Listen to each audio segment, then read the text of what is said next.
What film made you notice an actor was better, had more range than you originally thought? Bryan Cranston moving from Malcolm in the Middle to Breaking Bad. Similarly, Bob Odenkirk. I am rewatching Malcolm in the Middle at the moment and he's doing such a great job in this one. But a good comedy performance never gets you the praise more serious roles will get you. He is such a versatile actor. Val Kilmer as Doc Holliday in Tombstone, very different than in Top Secret and Real Genius. Doc, dying of tuberculosis and still getting into gunfights with cowboy gangs. Why you doing this, Doc? Asterisk, Wyatt Earp is my friend, asterisk. Hell, I got lots of friends. Asterisk, I don't, asterisk. Jim Carrey in Eternal Sunshine of the Spotless Mind.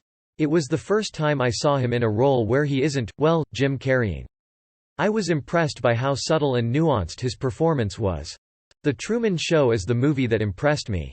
Jim Carrey was awesome in that. I would say Jonah Hill in Moneyball. He did an outstanding job and really showed he wasn't just a stoner comedy actor. Then he did Wolf of Wall Street and I had to give in that he is one of my favorite actors now.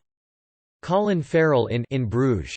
I honest had no idea he could really act until I saw that movie, and since then he's quite a few extremely good performances. John C. Reilly, Chicago.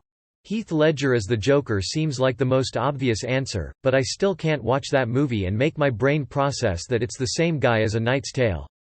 Also Robin Williams in Good Will Hunting. That was a long time ago, but it was a big, dramatic role for a zany comedian type.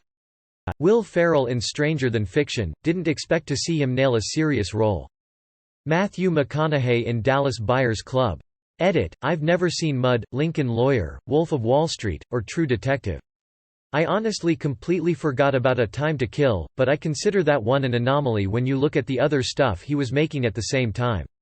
And I didn't really consider Frailty because he is barely in it. That is a Bill Paxton movie to me. Edit 2, forgot about Amistad 2. I didn't see that one until my senior SEM class in undergrad. I actually think I saw that and DBC around the same time. There's a scene in Forrest Gump where Forrest is trying to ask Jenny if Forrest Jr. is slow.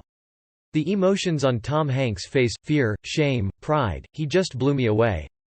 I was absolutely blown away by Rosamund Pike in Gone Girl.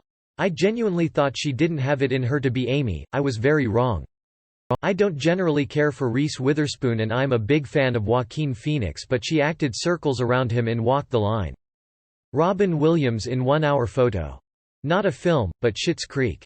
Eugene Levy. He's always seemed like an intelligent, funny, and likable man. He's always seemed like a pretty great guy. As Johnny Rose he was just incredibly wholesome.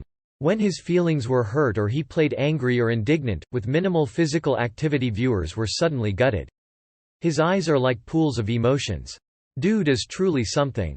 Forgetting Sarah Marshall showed me that Mila Kunis could do more than be a teenage airhead from the 70s.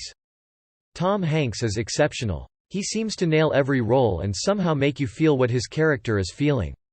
The man made me cry about a blood-stained volleyball drifting away for God's sake. For me it was Jeff Daniels.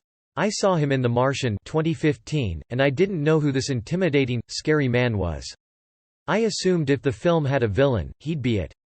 But then I realize I had also seen him in Dumb and Dumber 1994. He was that guy. Well, he sure does have some range. I recommend The Newsroom if you haven't seen it. Side note, I enjoyed it, but some people may find it a bit political. No movie in particular but Gary Oldman, after I realized he was in so many movies that I enjoy. Range for days. I was once arguing with a friend that Gary Oldman is a superior actor to Leo DiCaprio, with my reasoning that Oldman has superior range and can disappear into roles in a way that Leo can't. We were watching Hannibal during this conversation, and he was disagreeing with me until I pointed out that Gary Oldman was on the screen as we were speaking and he had no idea. The Lighthouse.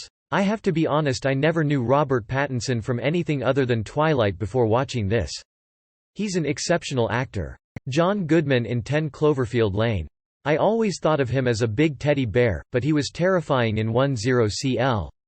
Not only that, he also can have a lot of range even within the same role.